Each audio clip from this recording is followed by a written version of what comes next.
पाकिस्तान का शुमार इन ममालिक में होता है जहाँ नवमौलूद बच्चों की शरह अमवात सबसे ज़्यादा है। अक़वाम मुत्तहिदा के बच्चों के इदारे के आदाद शुमार के मुताबिक 1000 नवमौलूद बच्चों में से 54 बच्चे फोत हो जाते हैं। SGD गोल के मुताबिक पाकिस्तान ने ये शरह कम करके 12 बच्चों तक लाने का वादा किया हुआ है। आलमी इदारा सेहत तजवीज़ करती है कि तमाम बच्चों को पहले 6 माह तक खसूसी तौर पर माँ का दूध पिलाया जाए और 2 साल की उम्र तक तकमीली खुराक के साथ दूध पिलाना जारी रखा जाए। इसी सूरत हाल के मद्देनजर पाकिस्तान के सूबा सिंध में पहला शरई मिल्क बैंक कायम किया गया, जिसकी मुआवनत यूनिसेफ ने की थी, मगर ये मंसूबा इब्तिदा से ही मुतनाज़िया हो गया जब कराची में दारुल उलूम कुरंगी के मुफ्ती तकी उस्मानी ने इस बैंक को गैर शरई करार देते हुए एक फतवा जारी किया। Sindh Institute of Child Health and Neonatology का कहना है कि इनका मकसद नवमौलूद बच्चों की सेहत और देखभाल है, जिसमें इंसानी दूध के बैंक का कयाम भी शामिल था। Sindh Institute of Child Health and Neonatology ने एक एलामिये में कहा है कि दारुल उलूम कराची से एक फतवा लेने के बाद ये बैंक कायम किया गया था। इदारे का कहना है कि फतवा में कहा गया था कि 34 हफ्तों से कम उम्र के वो बच्चे जो कबल इस वक्त पैदा हो जाते हैं, इनका वजन 2 किलोग्राम से भी कम होता है। माँ का दूध कभी कभार इतना नहीं होता कि इनकी नशोनुमा अच्छे तरीके से हो सके, जबकि माँ के दूध के अलावा कोई और दूध सेहत की पेचीदगियों और इन्फेक्शन के साथ अमवात का खदशात पैदा कर सकता है। लिहाजा इन नवमौलूद बच्चों की जिंदगी बचाने के लिए जरूरी है कि इन्हें माँ का दूध फराहम किया जाए। दारुल उलूम कराची के फतवा में कहा गया था कि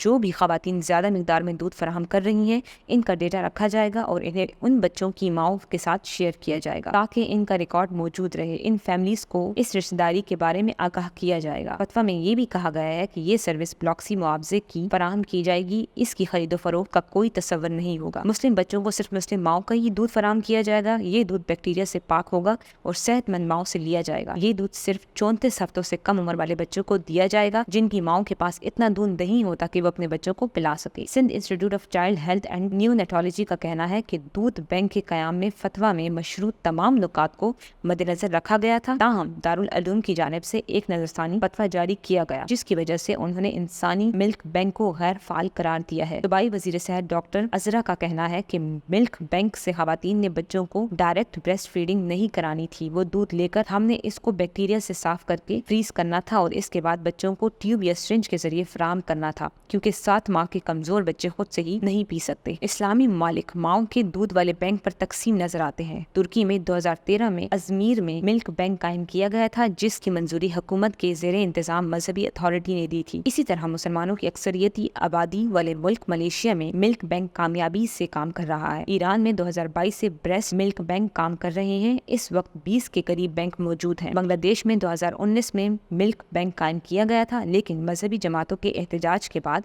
1 महीने के अंदर ही ये बैंक बंद कर दिया गया।